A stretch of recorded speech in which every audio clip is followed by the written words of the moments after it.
Well, the first one I would say is get educated.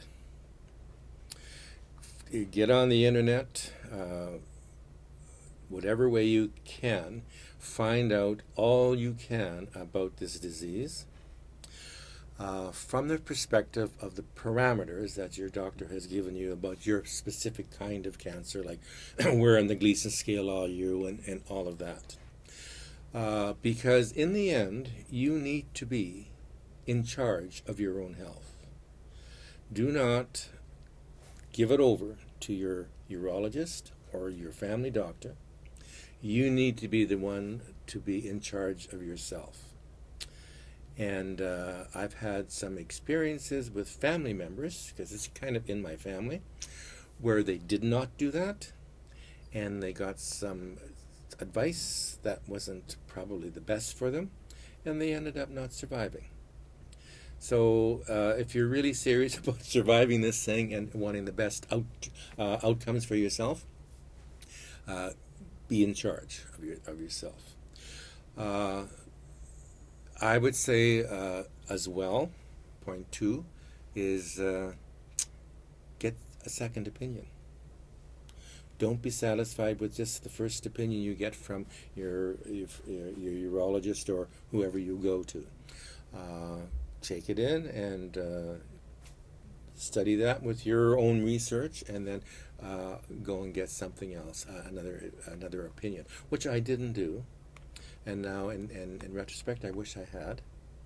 I would have been better armed, I think, for better choices.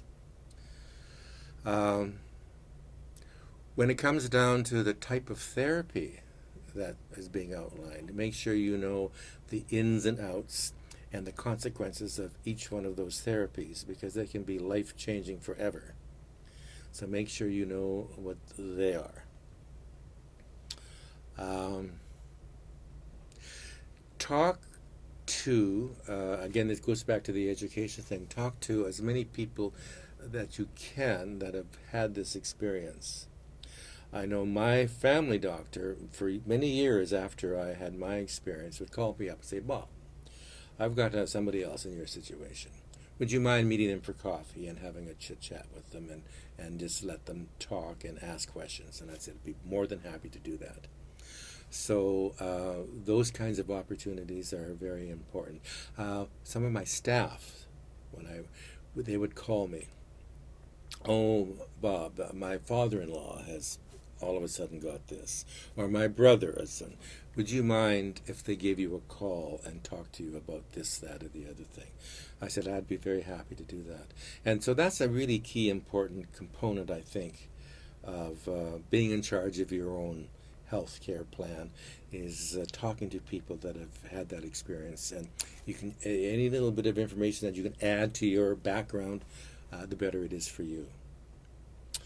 And then something I didn't do, but probably should have, is involve family members more. I certainly involved my family members, saying, "Look, this has happened to me. We suspected that this was in our family, like with my grandfather, but back in that day, it was not talked about. It was sort of, oh, grandpa, you're prostate, kind of thing."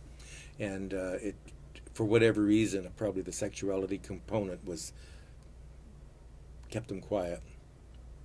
And which is a real disservice to family members, because, we're kept in the dark. And had we known that, we would have been more on the lookout for it. And we would have been, and two of my cousins that have now passed on, maybe they could have been helped by that, But it wasn't talked about in family circles. So I encourage families to talk about it and involve your family in it. Now, and I've certainly done that with my family, because I don't have any children of my own, but all of my nephews, my sister's boys and my brother's boys have all been schooled in the risks of prostate cancer. It's in the family, so get checked, and this is what you have to do. So again, it's part of the educational component, right?